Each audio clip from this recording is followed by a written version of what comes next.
Welcome back to Body Count on Quaver TV, where we tally up the victims of fiction's most notorious characters. Tonight, we're sinking our teeth into the world of Anne Rice's Vampire Chronicles, focusing on everyone's favorite blood-sucking rock star, the vampire Lestat de Lioncourt, and the trail of bodies and vampires he's left in his wake. So grab your sunscreen and your crucifix, because we're about to take a moonlit stroll through the French Quarter and beyond. Let's start with the man, the myth, the leather pants-wearing legend himself, Lestat de Lioncourt.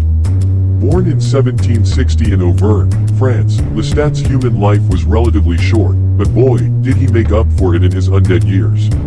Turned into a vampire in 1780 at the age of 20, Lestat has been painting the town red quite literally for over 2 centuries. Now, when it comes to Lestat's personal body count, it's a bit like trying to count grains of sand on a beach. The man has been around for a long time and hasn't exactly been shy about indulging his bloodlust.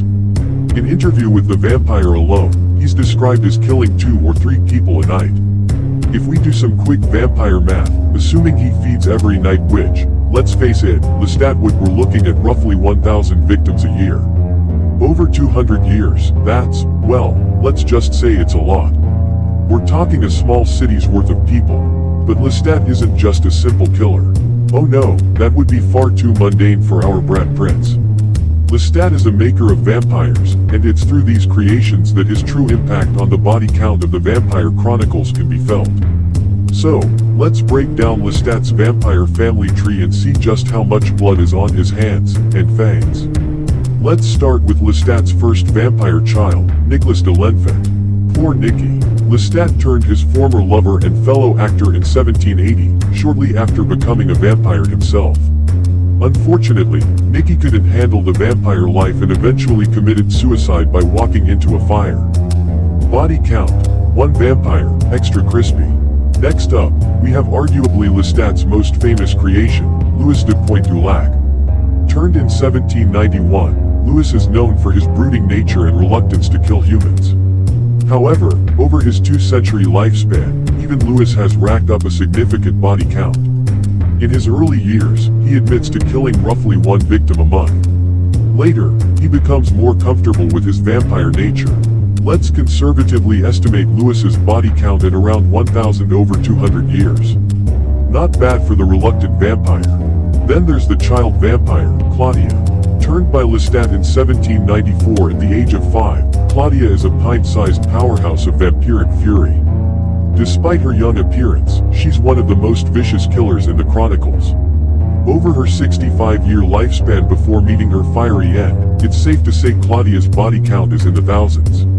Let's estimate conservatively at 3,000. Moving on to the 20th century, we have David Talbot, former head of the Talamasca, turned by Lestat in 1992.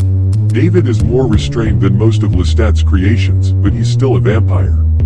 Let's give him a conservative estimate of 500 victims over 30 years.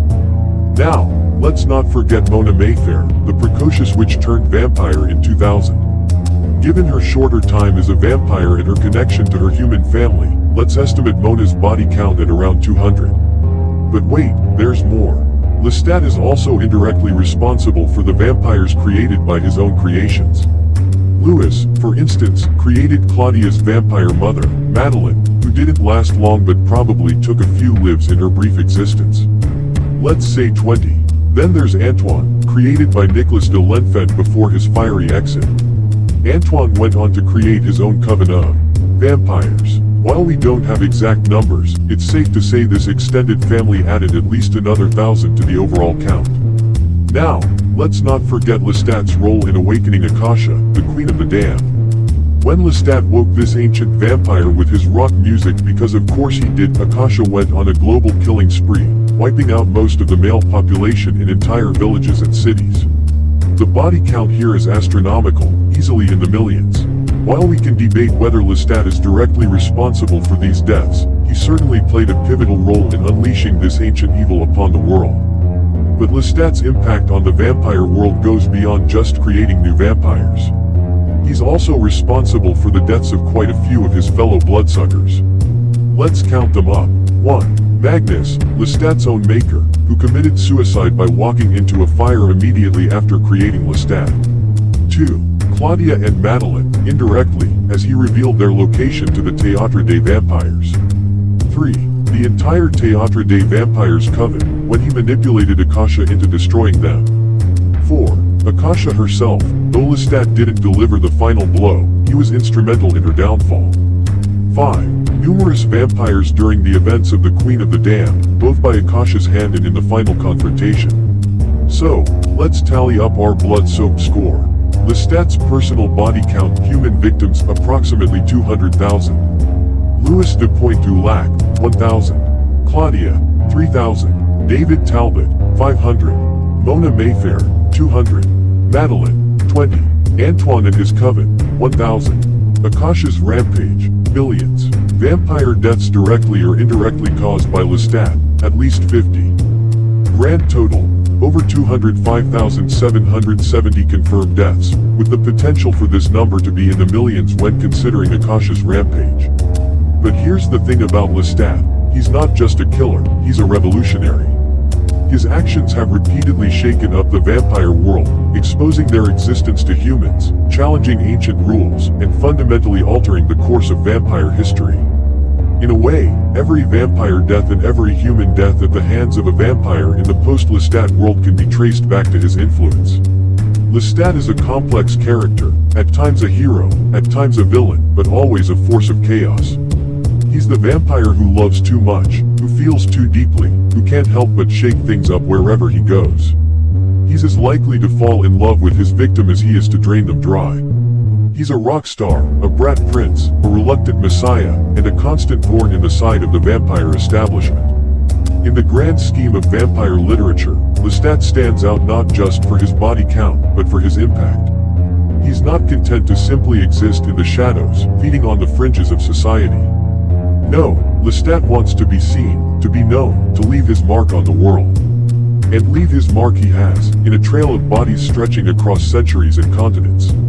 So, the next time you're walking alone at night and you hear the faint strains of violin music or the roar of a motorcycle, just remember, it might be Lestat, looking for his next victim, or his next adventure. Either way, the body count is sure to rise. If you want to support the show and help us keep the blood flowing, click on the links in my bio. Every subscriber is another heartbeat in our growing army of darkness. Until next time, keep your necks covered, your garlic handy, and remember, sometimes the most charming smile hides the sharpest fangs. This is Quaver TV, reminding you that in the world of vampires, the body count is always rising, and death is just the beginning. Good night, and good luck.